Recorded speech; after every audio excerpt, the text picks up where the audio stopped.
Bonjour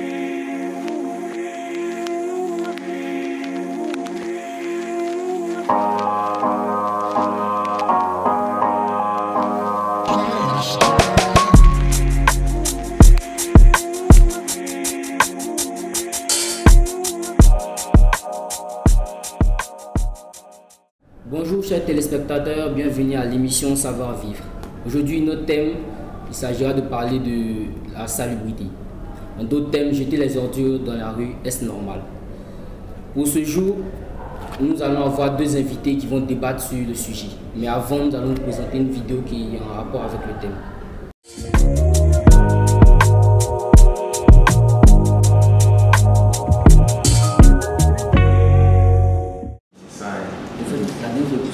Depuis L3, ça descend. Ouais, elle m'a dit que j'ai laissé le matin, même tout ça. Là, tu es tombé dessus. Alors, c'est pas mal. Mais c'est quoi ça? C'est quoi ça On comme comprend le savoir-vivre. Il faut ramasser la ça? sévère. Là, c'est déjà ça. Je suis la média ici. Non, mais c'est pas un bon comportement. Il y a des gens qui Tu ne conseilles pas ça. Il y a des gens qui Ta carrure même, il ne faut pas. C'est dans les comportements des gens. Les gens draguent une mousseau comme ça. Et puis, elle se dit. Les gens qui savent, c'est ça.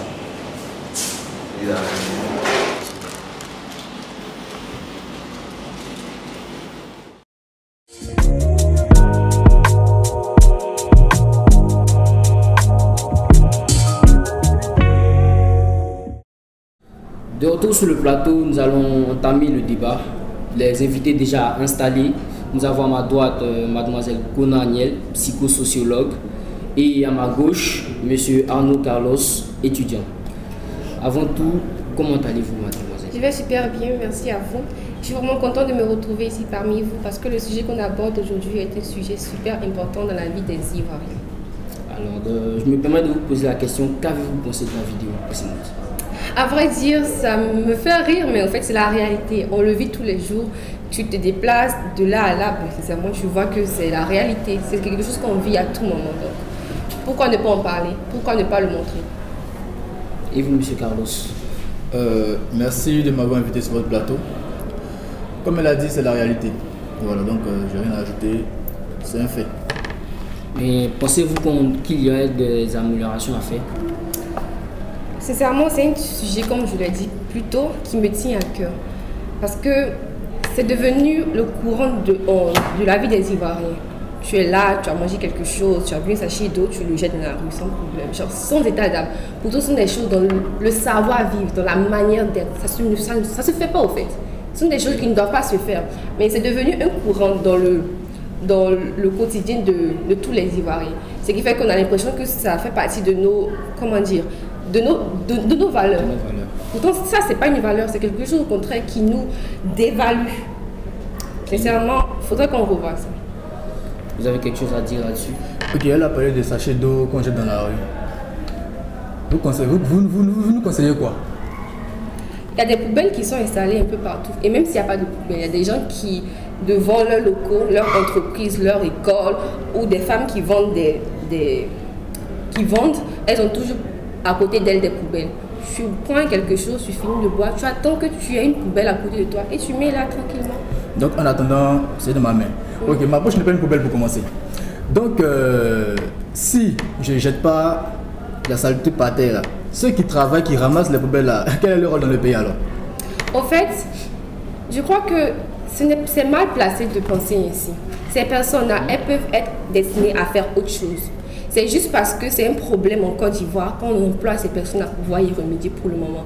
Mais dans la tête de chaque Ivoirien, ce problème-là doit revenir. Parce que, sincèrement, moi, quand je parle d'Ivoirien, je colle directement à la saleté. Okay. Comme je dis à Abidjan, je vois directement, il y a les beaux édifices, il y a les coins vraiment chics, mais je colle directement à la saleté. Parce que tu ne peux pas être là comme ça et puis te dire, bon, il faut jeter parce que ça va donner du travail à cette personne.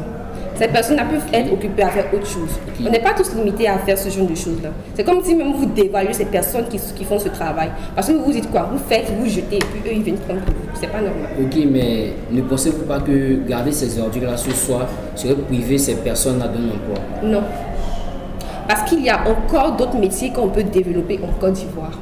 C'est parce que les gens ne sont pas prêts à pouvoir être propres. Parce que tu jettes, en fait, ça me fait vraiment mal. Tu vois des personnes qui sont bien habillées dans leur voiture, ils finissent de manger quelque chose, puis dans la rue. C'est normal selon vous? Attends, est-ce qu'ils peuvent me jeter dans leur voiture?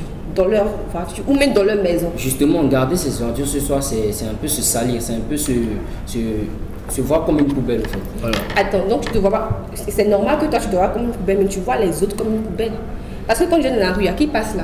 Il y a des gens qui vont s'arrêter là pour attendre certaines personnes. Il y a des gens même qui vont dans ce coin, il y a des gens qui habitent même là. Excusez-moi, si on prend le cas des gens qui n'ont pas d'habit, vous mettez les ordures partout là. Maintenant, eux là, on pourra se dire, ils vont vivre où ça? Ou même quand toi tu es là, tu passes dans un endroit où il y a la saleté à gauche, à droite, c'est normal, tu te sens à l'aise. Mais quand ça sent là, tu aimes ça. Faut me dire. Je ne sais pas pourquoi, comme toi tu aimes pourquoi tu ne mets pas faire sur toi? Puisque au delà que tu sens à côté, si tu aimes là, il faut mettre aussi sur toi, tranquillement. Au vu de ce qu'elle raconte, M. Carlos, avez-vous quelque chose à dire pour bondir sur ce sujet? D'abord, le simple fait de jeter des ordures, certes, pour vous c'est un mouvement déplacé. Mais ça paraît normal parce que je vais me promener avec tout ça. Moi. Voilà, je vais acheter pain, ma bouteille de coca, puis me promener avec ça comme ça dans la rue. C'est vraiment. Ça n'a aucun sens en fait. Ça n'a aucun sens. Du coup, il faut se débarrasser de tout ça et avancer. Voilà. Et tu as parlé des voitures. Justement, la voiture n'est pas un camion de poubelle. Voilà. Donc il faut qu'ils se débarrassent de tout ça. Il n'y a pas toujours le moyen de trouver une poubelle à gauche, à droite. Voilà. Donc, comme je disais encore, je reviens là-dessus. En faisant ça, j'aide certaines personnes à gagner de l'emploi. Donc, si je comprends bien pour vous, il ne faut pas garder des ordures ce soir, mais la rue est une poubelle en fait. La rue n'est pas une poubelle, parce que quand je jette, ça reste là. Il y a des gens qui ramassent. Je reviens là-dessus, je dis que ça donne de l'emploi à certaines personnes. À Abidjan ici, c'est compliqué de gagner un travail. Voilà. Le seul fait que j'ai jeté des ordures, que toi tu ramasses, attends, mais tu gagnes ton travail. Ton travail, Eko est Buni, et ça va quoi? Il sait va quoi? Il sait va quoi? Eko Buni est là depuis quand? Avant ça, il y avait encore les ordures numériques d'Abidjan. Non mais c'est pour ça, comme je disais, ça donne du travail. S'il n'y avait pas ça, est-ce qu'ils allaient être là? Donc c'est fait personnellement. Voilà. Disons que toi, tu n'es plus du travail. On crée des emplois. C'est tout. Voilà, on crée de l'emploi. Quel travail faites-vous, monsieur? Quel travail envisagez-vous de faire? La communication. Ah, ok, mais pourquoi pas ne pas aider ces personnes aussi? C'est un emploi, non? C'est un emploi, oui ou non? C'est sûr que les personnes, on ne leur paye. C'est pas un salaire qui peut même payer Studio Abidjan ici, payer ton transport pour aller au travail, payer ta nourriture. Si tu as des enfants, ça peut rien faire. Toi, tu es prêt à faire ça? Dis-moi, c'est seulement la vérité. Sérieusement, s'il n'y a pas de travail, il y a fait. En fait, c'est une foutaise. Parce qu'en fait, le problème, c'est qu'on pense seulement qu'à nous. Quand on vit en société, là, il faut penser aussi aux autres. Je te dis que ta voiture ou ta poche n'est pas une poubelle. Justement. Donc, c'est la rue qui est une poubelle. Pourtant, dans la rue, il y a d'autres personnes, tes semblables, qui marchent dans la rue aussi. Il y a des personnes qui s'asseyent là pour attendre telle ou telle personne. En fait, on pense tellement à nous qu'on oublie les autres. Pourtant, là, tu peux te retrouver dans telle ou telle situation. On prend un simple exemple. Tu es là. Moi, une fois, j'étais encore enfant et ça m'a choqué. J'étais sur l'autoroute, en voiture, avec mes parents. Et puis, un moment, je ne sais pas ce qui s'est passé. Salive de l'homme sur mon visage. Genre, ça tapait, ça d'abord. Oui, la vitre. La vitre, fiou, de mon visage. Bon, là, on fait comment? Toi, ta bouche là, ta bouche n'est pas une poubelle, donc ta bouche là, il ne faut pas regarder la saleté dedans. Mais tu es prêt à amener ça sur ton camarade. Si on te fait ça, vous me dites comment tu vas réagir tranquillement. Je crois qu'on parle des déchets, non? Bien sûr. C'est pas un déchet. C'est un déchet ou non? Néanmoins, c'est jeter quelque chose dans la rue. Imagine même les pommes d'arachide. Tu es sur l'autoroute, la voiture est en plein. Toi, tu jettes comme ça. Et puis, ceux qui sont derrière, tu l'as même dans ton visage. Il faut t'imaginer. Ok, donc, ne pas vous couper la parole. Rapidement, M. Carlos, j'ai une question pour vous. Ne pensez-vous pas que jeter les ordures dans la rue nous fait régresser au niveau de la salubrité? C'est-à-dire que ça nous dévalorise en fait. En fait, je comprends. Mais je vous l'ai dit tout à l'heure, je n'ai pas arrêté de répéter que ça crée des emplois. Et avoir un pays qui a une société qui s'occupe spécialement de la salubrité en Côte d'Ivoire, vous ne voyez pas que c'est un développement? Bien sûr, mais je demande quelle est l'image sociale que vous vendez aux autres? L'image sociale. Ok. Lorsque je jette des ordures dans la rue, toi qui es fâché, que tu trouves que c'est sale là, tu prends, tu enlèves. Voilà, moi il n'y a pas de problème quoi. Je vais faire. Je vais jeter. Donc, tant que tout c'est pas normal, non, tu balayes. Quand je vois par exemple quelqu'un qui marche devant moi et puis la personne jette quelque chose dans la rue, quand il peut ramasser une poubelle à côté, je mets dans la poubelle. Ok, donc écoutez, comme tu l'as dit, vous attends, je vais lui répondre, juste une petite réponse. Tu l'as dit, je vais dire que lorsque on jette, vous pouvez ramasser. Voilà, vous savez que tant qu'il y a le bien, il faut qu'il y ait le mal pour équilibrer les choses.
C'est une question, je veux dire, normalement qui ne devrait pas se poser. Mais on connaît l'habitude des Ivoiriens. Pour ma part, je pense que c'est plus intéressant de garder ce petit papier, ce bout de papier, ce papier lotus qu'on a sur soi. Et une fois rentré à la maison ou même une fois sorti du véhicule de transport, on peut le mettre dans une poubelle approximative. Non mais après ça dépend, si je suis peut-être en cocody, voilà, si ça tombe direct je ramasse, mais yo pougon en dobo, pourquoi? Je m'en fiche, je prends ma route, je m'en vais direct. Si on est coincé, qu'il n'y a rien, on est obligé de garder sur soi et jeter. Quand on aura un endroit où jeter, on ne peut pas jeter les ordures. Sans mentir, on va dire qu'il y a, comment dire, un impact négatif. Ok, d'accord. Mais à tout problème, une solution. Voilà, Bien sûr, donc bien du sûr, coup, bien sûr. Quelle solution vous proposez s'il vous plaît? que vous ramassez ce qu'on jette. Mettez-vous à la place des personnes qui vont ramasser pour vous. C'est tout ce que je demande. Parce que dans la vie, pour pouvoir avancer, tu vis avec des semblables. Ce que tu n'aimes pas qu'on te fasse, ne fais pas aussi à quelqu'un, tranquillement. Ok. On avance ainsi. Ok, donc je comprends bien. Si Nous sommes à la fin de ce débat, on ne va pas trop continuer. Le débat continue chez vous. Allez, on va rendre l'antenne. C'était l'émission Savoir Vivre. J'espère vous revoir à la prochaine édition. Allez, bonne soirée.